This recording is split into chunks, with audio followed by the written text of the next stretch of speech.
काळ बदलेल तसं मनोरंजनाची आणि करमणुकीची साधनं बदलू लागलेली आहेत। या बदलत्या काळाबरोबर अनेक गोष्टी कालबाह्य होऊ लागलेल्या आहेत। या कालबाह्य गोष्टींमध्ये सर्वात पुढे आहे ती सर्कस।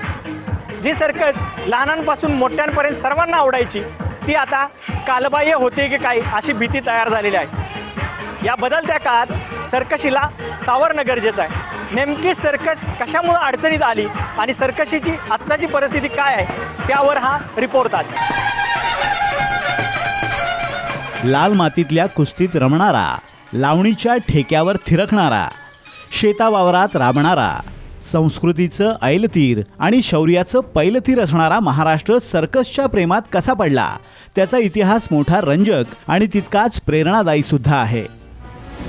इतकंच नाही तर संयम जोपासणाऱ्या महाराष्ट्राला कुणी डिवचलं की तो कसा जिद्दीनं उभा राहतो, निर्धाराची वज्रमूठ कशी घट्ट करतो याचीही प्रचिती येईल। सांगली जिल्ह्यातील अंकलखोपचे विष्णुपंत छात्रे हे कुर्डुवाडीच्या राजांकडे कामाला होते। विष्णुपंत घोड्यावरील कसरती चांगल्या करत असत। 1878च्या सुमारास रॉयल इटालियन सर्कस भारतात आली होती। ती सर्कस पाहण्यासाठी कुर्डुवाडीचे राजे गेले होते। त्यांच्यासोबत विष्णुपंत छात्रेही होते। ही सर्कस झाल्यानंतर राजांनी सर्कशीतील जोसेफ कियानी यांचं कौतुक केलं। मात्र कियानी यांनी उद्दामपणे भारतात अशी सर्कस निर्माण व्हायला अजून 10 वर्ष लागतील असा टोमणा मारला। या टोमण्यामुळे अस्वस्थ झालेल्या विष्णुपंत छात्रे यांनी अवघ्या 2च वर्षात म्हणजे 1880ला रॉयल इंडियन सर्कस उभी केली आणि राकट कणखर देश अशी ओळख असलेल्या महाराष्ट्रात सर्कशीचा पडदा उघडला।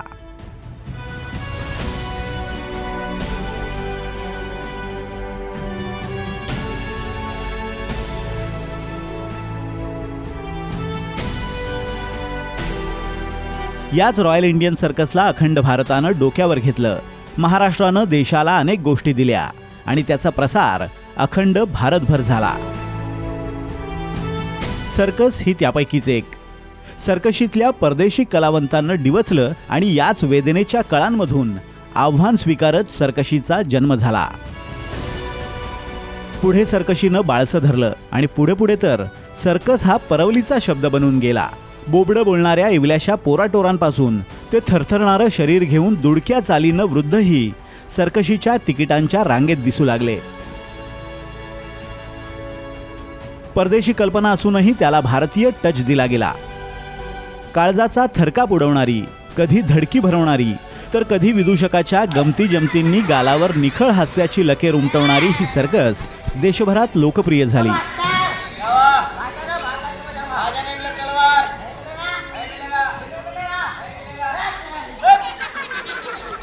आत्मनिर्भर भारताची आरोळी आताशा दिली गेली आहे, पण आपल्या भारतीय बनावटीच्या सर्कसनं ही आत्मनिर्भरता तब्बल 200 वर्षांपूर्वीच सिद्ध करून दाखवली आहे।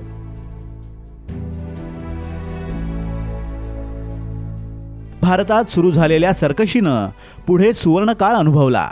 देशभरात 100पेक्षा जास्त सर्कशी सुरू झाल्या। एखाद्या नारळाच्या झावळीसारखी लवणारी स्त्री पुरुष कलावंतांची शरीरं, क्षणार्धात लोंबकळणारे हात सोडून दुसऱ्या फळीला पकडणाऱ्या कसरती, धारधार चाकूंच्या तराफीवर उघड्या अंगानं झोपणं असो की भडकलेल्या आगीच्या चक्रातून लीलया मारलेली झेप असो, एरवी चित्रातच दिसणारे वाघ, सिंह, उंट, हत्ती किंवा जिराफ असो, अगदी रंगीबेरंगी कपडे घातलेला किंवा तोंडाला रंग फासलेला विदूषक असो, मनोरंजनाचं परफेक्ट पॅकेज म्हणजे सर्कस। त्यामुळेच गावा शहरांमध्ये सर्कस आली की तोबा गर्दी व्हायची।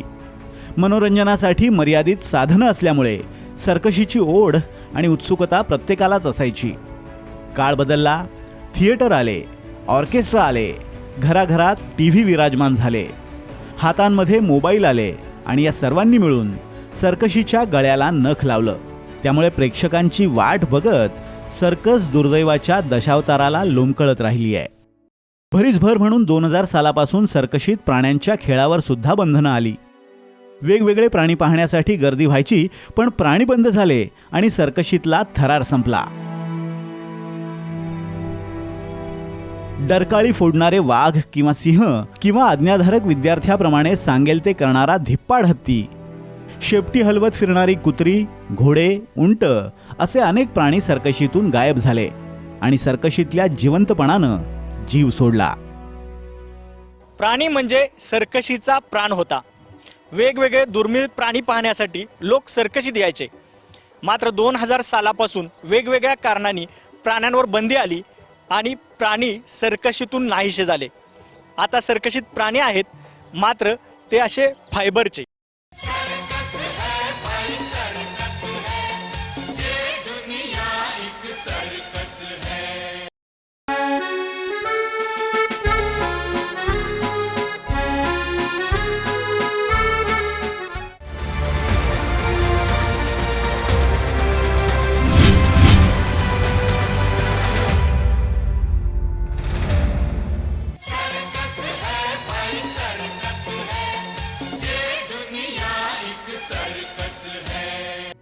सर्कशीत मनुष्यानं काम करायचं तर शरीर लवचिक लागतं. शरीर लवचिक होण्यासाठी या कसरती लहानपणापासूनच कराव्या लागतात. त्यासाठीचं प्रशिक्षण लहानपणापासूनच घ्यावं लागतं. पूर्वी सर्कशीत काम करणाऱ्यांची मुलं इथंच राहत होती, त्यामुळे ती मुलं सुद्धा कवायती सहज शिकायची. सर्कशीच्या खेळात करामती करून दाखवायची. मात्र आता बालकामगार कायद्यामुळे लहान मुलांना सर्कशीत काम करू दिलं जात नाही. परिणामी सर्कशीत काम करणारे कलाकार तयार कसे होणार असा प्रश्न उभा ठाकलाय. वयाच्या 15 ते 16 वर्षानंतर त्यांना शिकवायचं, त्यानंतरच सर्कशीत काम करावं लागतं. त्यामुळे सर्कशीला कलाकार मिळणं ही एक मोठी अडचण निर्माण झाली आहे. चित्रपट किंवा मालिकांमध्ये बाल कलाकार चालतात, मग सर्कशीवरच अन्याय का असा रोकडा सवाल सर्कस मालक करतायत.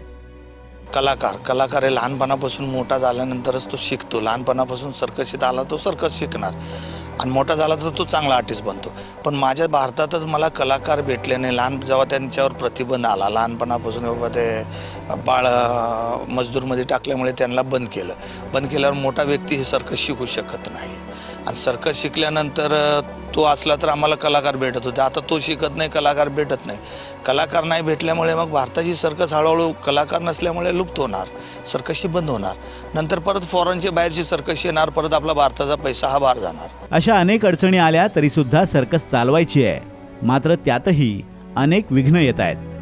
ज्या ठिकाणी सर्कशीचा शो करायचा आहे तिथं चांगली जागा मिळणं मुश्किल असतं.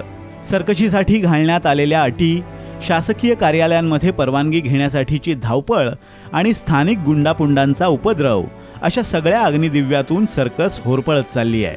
यातूनही परवानगी घेऊन सर्कस सुरू केलीच तर त्याचं अर्थकारण जुळणं महत्त्वाचं असतं. तो परमिशन का लेटर जब नगर पालिका, पुलिस स्टेशन ये वो सब देने के बाद जब देते तो हमारा जो परमिशन एप्लीकेशन होता जो देते हम, तो वो एक बार देने से वो कम से कम तो 5-6 टेबल पे जाता है. फिर जाके हमारा पास होता है. कभी आज बोलेंगे ठीक है आज दे के जाओ, परसों आओ, नरसों 2 दिन का टाइम देंगे. फिर जाने के बाद में बोलेंगे आज नहीं हुआ. सर्कस का जो है एप्लीकेशन साइड में रखेंगे, क्योंकि हर डिपार्टमेंट में और भी काम होते. एक साथ में कम से कम 8-10 पेपर पड़े रहते. तो सर्कस का कोई मतलब ज़्यादा माइंड नहीं लेते कि हटाओ सर्कस का, बाकी दूसरा काम ले लो. सर्कस का पेपर साइड करते और अपना काम निकालते पहिले. सर्कशीच्या एका शोसाठी कलाकार, वीज बिल तसंच जागेचं भाडं असे अनेक प्रकारचे खर्च असतात. त्यामुळे प्रत्येक शोला ठराविक प्रेक्षक मिळावेच लागतात.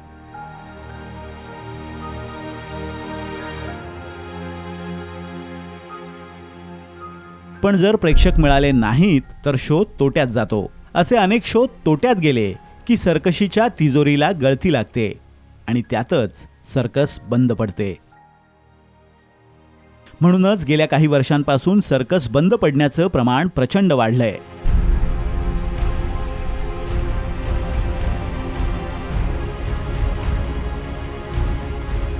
एकेकाळी देशात शेकडो सर्कस कंपन्या होत्या. मात्र आता केवळ 25च्या आसपास सर्कस कंपन्या जिवंत आहेत. शिल्लक राहिलेल्या सर्कशीही अखेरचा श्वास कधीही सोडतील अशी परिस्थिती आहे. देशभरातील सुमारे 10 लाख कलाकारांच्या हाताला सर्कशीमुळे काम मिळायचं. आता मात्र केवळ लाखभरच कलाकार सर्कशीसाठी काम करतात. सर्कशीची अशीच परिस्थिती राहिली तर सर्कस पुढच्या पिढीला व्हिडिओत आणि चित्रांमध्ये दाखवावी लागेल. ही सर्कस वाचवण्यासाठी आणि सर्कशीला पूर्वीचं वैभव प्राप्त होण्यासाठी सरकारनं हातभार लावणं गरजेचं आहे. सर्कशीवरील निर्बंध कमी करून किमान यावर उपजीविका असणाऱ्यांचं घर चालावं यासाठी तरी सरकारनं विचार करावा आणि सर्कशीला हातभार लावावा. सर्कशीसाठी संपूर्ण हयात घालवणारे अनेक जण आहेत. कमी वयात सर्कशीत यायचं आणि अख्खं आयुष्य सर्कशीतच घालवायचं. प्रत्येक वयात वेगवेगळी कामं करायची आणि पोट भरायचं असं अख्ख्या आयुष्याची सर्कस करणारे अनेक जण भेटतात. सुपरस्टार सर्कसचे मालक प्रकाश माने यांच्या आई लक्ष्मी माने याही त्यातीलच एक. लहान वयात लग्न झाल्यानं त्या सर्कशीत आल्या. इथंच त्यांनी अनेक भूमिका बजावल्या. सासरे, पती, मुलं, सुना आणि इतकंच काय तर नातवंड आणि पतवंडही सर्कशीत काम करताना त्यांनी बघितली. प्रत्येकाचं आपलं 4 भिंतीचं घर असावं, डोक्यावर हक्काचं छप्पर असावं हे स्वप्न असतं.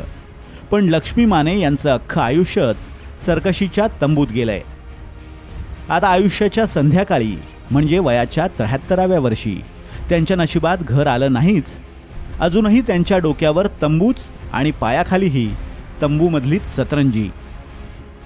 म्हणजे असं गाव खेळताना यांच्या वडिला संगत माझं लगीन झालं. लग्न 11 वर्ष झालं. ते 2-3 वर्ष राहून नंतर नातीधुती झाल्यानंतर पटपट मुलं झाले 4. एक तर पोरग यांचं वडील वारताना दिवस गेलेला होता. तिच्यावरच मी काम करून हे मुलासने लहान लहान मोठे केलं. सायकल करायची, छुरीचे आयटम करायची, जगलिंग करायची, अकुरपेटला जायची, 4-5 आयटम करत.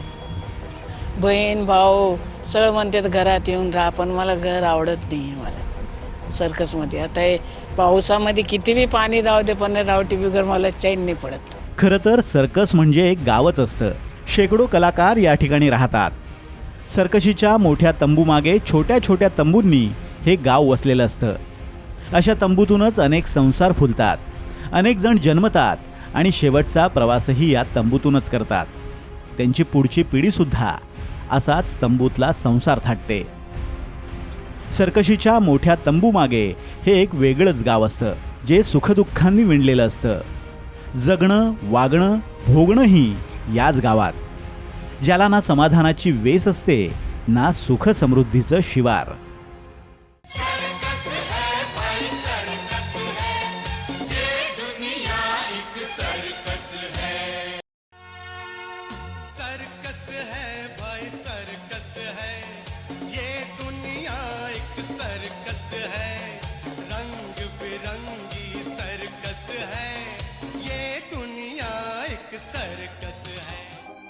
स्वतःचं अख्खं आयुष्य सर्कशीसाठी खपवलं असलं तरी आताशा आपल्या पोटी जन्म घेतलेल्यांनी सर्कशीत काम करावं यासाठी हे कलाकारच तयार नाही आहेत. सर्कशीतील कलाकारांचं म्हातारपण चांगलं नसतं. शरीर थकलं की सगळं संपतं. अशा जीर्ण जर्जर झालेल्या शरीराला घेऊन तंबूतच खितपत पडण्यावाचून पर्याय नसतो. कलाकार एकदा म्हातारा झाला की ना सर्कस मालक आधार देतो, ना मायबाप सरकार मदत करतं. डोळे दिपवणाऱ्या रंगारंग झगमगाटात आयुष्यभर कला सादर करणारे म्हातारे झाले की त्यांच्या पुढच्या आयुष्यात मात्र घनघोर अंधार पेरला जातो. त्यांच्या भोवतालात फक्त आणि फक्त जीवघेणा काळोखच उरतो. बस, बाकी काही नाही. म्हणूनच पुढची पिढी सर्कशीत नको अशी भावना या कलाकारांमध्ये निर्माण झाली आहे. हमारा सर्कस तो ठीक ही है. पहले जैसा सर्कस था अब वैसा सर्कस है नहीं. हमारा तो ज़िंदगी जैसे तैसे कट गया. हमारा जो अगली पीढ़ी है वो सरवाइव नहीं कर सकता, क्योंकि बहुत सारी तकलीफ है अभी फ़िलहाल के लिए, क्योंकि सरकार ने सर्कस से जानवर को हटा दिए हैं. तो उसकी वजह से पब्लिक इंटरेस्ट दिन दिन सर्कस से कम हो रहा है, जिसकी वजह से डेली का जो हमारा गुजारा है वो भी बहुत मुश्किल से चलता है. तो हम नहीं चाहते कि हम अपने बच्चों को भी इसी सर्कस में लाएं, ताकि वो भी हमारे जैसा ज़िंदगी दे, ताकि उसकी अगली पीढ़ी भी ऐसा कर सके. हमको लगता नहीं है. तो हम चाहते नहीं कि हमारे बच्चे भी सर्कस में आए. सर्कशीत काम करायचं म्हणजे जीवावर उदार व्हावं लागतं. आपल्या चिमुकल्यांसाठी आणि कुटुंबाच्या विधभर पोटाची खळगी भरण्यासाठी स्वतःचा जीव असा टांगून ठेवतच कलाकार राबत असतात. सध्या देशभरात उरल्या सुरल्या सर्कशींमध्ये नेपाळ, मणिपूर किंवा ओडिशा या राज्यांमधून कलाकार मोठ्या प्रमाणात येतात. जिथून येतात त्या ठिकाणी काम केलं तर 2 वेळच्या जेवणापुरतंही उत्पन्न मिळत नाही. मुलांच्या शिक्षणासाठी पैसा तर लागतो, घरी थकलेल्या आईवडिलांच्या आजारपणासाठीही पैसे लागतात. म्हणूनच मग नाईलाजास्तव का होईना पण सर्कशीची वाट धरली जाते आणि संघर्षाचे खिळे पायाला टोचून घ्यावे लागतात, तेही चेहऱ्यावर वेदनेची कसलीही रेषा न उमटवता. तापलेल्या डांबरावर अनवाणी पायांनी चालताना बसणारे चटके सोसूनही चेहऱ्यावर हास्याची लकेर ओघळत ठेवणं सोपं नसतं साहेबा. करना पड़ता है, सीखा है सो करना तो पड़ेगा ही. अपना पेट के लिए तो करना पड़ेगा ही. बच्चा लोग भी है, बच्चा लोग को पढ़ाने के लिए भी करना पड़ेगा. बेटी है घर में पढ़ रही है, उसके लिए भी तो करना पड़ेगा ना. फ्यूचर तो अभी कुछ तो है ही नहीं उतना. अभी सर्कस में बस काम ही है, बच्चे लोग को पढ़ाने का उतना ही है. सर्कशीतील सर्वांच्याच आकर्षणाचा विषय म्हणजे विदूषक.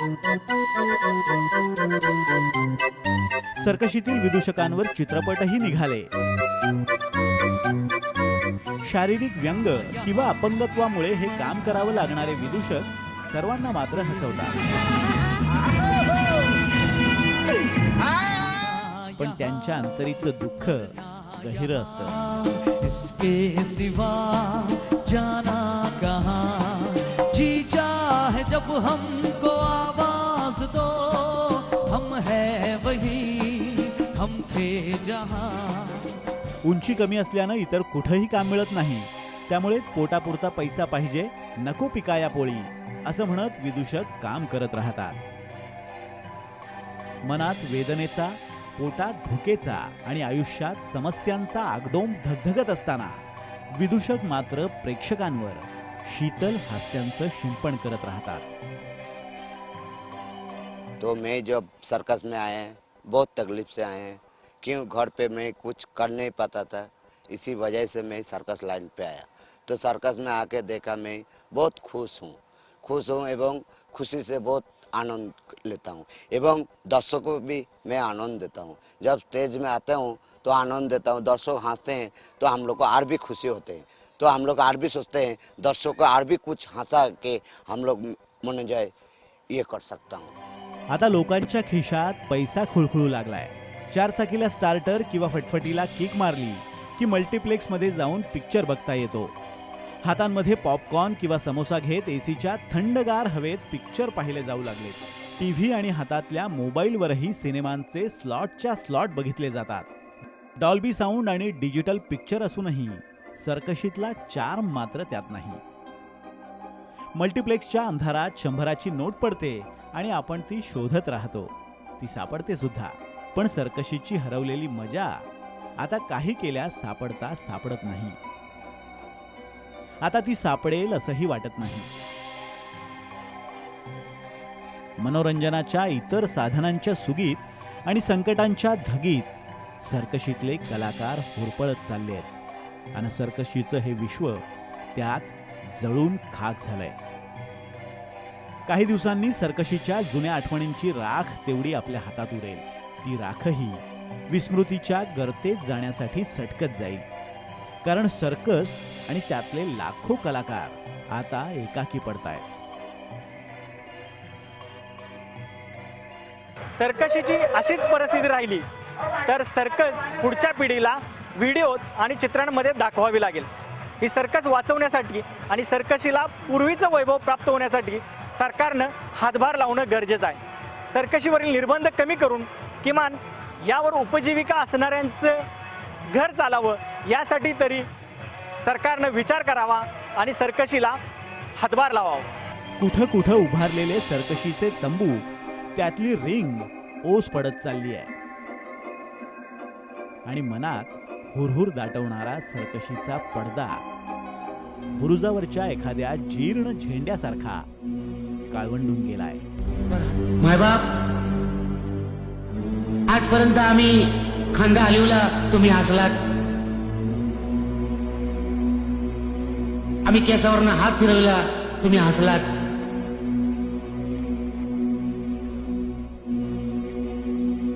पण हसवता हसवता आम्ही घनदाट जंगलात कवा पोचलो आम्हाला कळलंच नाही.